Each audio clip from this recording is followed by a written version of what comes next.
നമസ്കാരം. വർഷം 1988.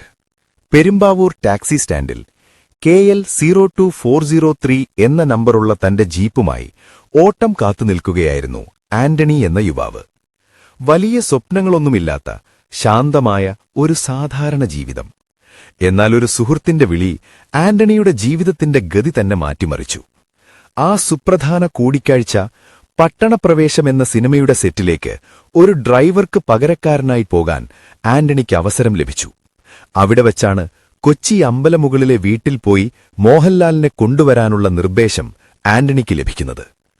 തിയേറ്ററിൽ മാത്രം കണ്ടിട്ടുള്ള തന്റെ പ്രിയതാരത്തെ ആദ്യമായി അടുത്തു കണ്ടപ്പോൾ ആന്റണിക്ക് പേടിയായിരുന്നു. ആ യാത്രയിലുടനീളം ഇരുവരും മിണ്ടിയില്ല. സെറ്റിലെത്തി കാറിന്റെ വാതിൽ തുറക്കാൻ ആന്റണി ഓടിയെത്തുമ്പോഴേക്കും മോഹൻലാൽ സ്വയം വാതിൽ തുറന്നിറങ്ങിയിരുന്നു. അടുത്ത ദിവസം വീട്ടിലെത്തിയപ്പോൾ മോഹൻലാൽ ചോദിച്ചു, ആന്റണി, നീ ഭക്ഷണം കഴിച്ചോ? ഇവിടെ നിന്ന് കഴിക്കാം.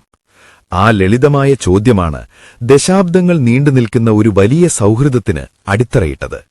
ഷൂട്ടിംഗ് കഴിഞ്ഞ് മടങ്ങുമ്പോൾ ആന്റണി ചോദിച്ചു, ഇനി എവിടെയെങ്കിലും കണ്ടാൽ സാറിന് എന്നെ മനസ്സിലാകുമോ? ചിരിച്ചുകൊണ്ട് മോഹൻലാൽ മറുപടി നൽകി, അതെന്ത് ചോദ്യമാണ് ആന്റണി? പിന്നീട് 3-ാം മുറയുടെ ഷൂട്ടിംഗ് കൊച്ചിയിൽ നടക്കുമ്പോൾ ദൂരെ മാറി നിന്ന ആന്റണിയെ മോഹൻലാൽ കൈകാട്ടി വിളിച്ചു. സെറ്റിലെ ജോലിക്കാർ തടഞ്ഞെങ്കിലും മോഹൻലാലിന്റെ ഇടപെടലിൽ ആന്റണി അദ്ദേഹത്തിനരികിലെത്തി. അവിടെ വച്ച് ലാൽ ചോദിച്ചു, ആന്റണി, എന്റെ കൂടെ പോരുന്നോ? ആന്റണിയുടെ സമ്മതം ആ വ്യക്തിയുടെ ജീവിതം മാത്രമല്ല, മലയാള സിനിമയുടെ ചരിത്രം കൂടിയാണ് മാറ്റിയെഴുതിയത്. ആശീർവാദ് സിനിമാസിന്റെ ജനനം. താൻ അധ്വാനിക്കുന്ന പണം ചോദിച്ചു വാങ്ങാൻ മടിയുള്ള വ്യക്തിയായിരുന്നു മോഹൻലാൽ. ആന്റണി അദ്ദേഹത്തിന്റെ മാനേജറായി മാറിയതോടെ കാര്യങ്ങൾ മാറി.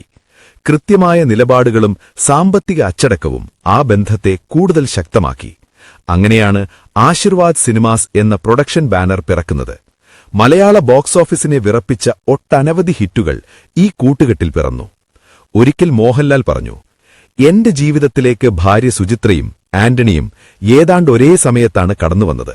മോഹൻലാലിനു ആന്റണി പെരുമ്പാവൂർ വെറുമൊരു നിർമ്മാതാവല്ല, മോഹൻലാൽ എന്ന താരത്തിന്റെ കരുത്തും വിശ്വസ്തനായ നിഴലുമാണ്.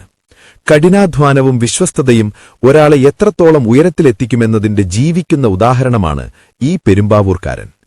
ചില യാത്രകൾ ലക്ഷ്യസ്ഥാനത്തേക്കുള്ളതല്ല, ജീവിതത്തിന്റെ പുതിയൊരധ്യായത്തിലേക്കുള്ളതാണ്. സ്റ്റിയറിംഗിൽ പിടിച്ച ആ കൈകൾ പിന്നീടൊരു സാമ്രാജ്യം തന്നെ കെട്ടിപ്പടുത്തത് വിശ്വസ്തത എന്ന ഇന്ധനം കൊണ്ടാണ്.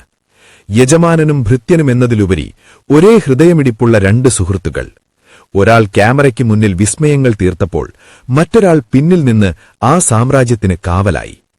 പ്രിയപ്പെട്ടവരെ, ജീവിതം പലപ്പോഴും അപ്രതീക്ഷിതങ്ങളായ വഴിത്തിരിവുകളുടേതാണ്. നാം എന്തു ചെയ്യണമെന്നറിയാതെ തകർന്നു നിൽക്കുമ്പോഴോ മാറ്റങ്ങളില്ലാത്ത ഒരു സാധാരണ ജീവിതത്തിൽ തളിച്ചിടപ്പെടുമ്പോഴോ ആകും ചില നിയോഗങ്ങൾ നമ്മുടെ മുന്നിലെത്തുന്നത്. അവിടെ വെച്ച് നാം കണ്ടുമുട്ടുന്ന ചില മനുഷ്യരും നമുക്കുണ്ടാകുന്ന ചില ബന്ധങ്ങളും വെറും യാദൃച്ഛികതകളല്ല, മറിച്ച് നമ്മുടെ ജീവിതം തന്നെ മാറ്റിമറിക്കാനുള്ള പ്രപഞ്ചത്തിന്റെ നിമിത്തങ്ങളാണ്. കൂടുതൽ സിനിമാ വിശേഷങ്ങൾക്കായി ഈ ചാനൽ സബ്സ്ക്രൈബ് ചെയ്യുക.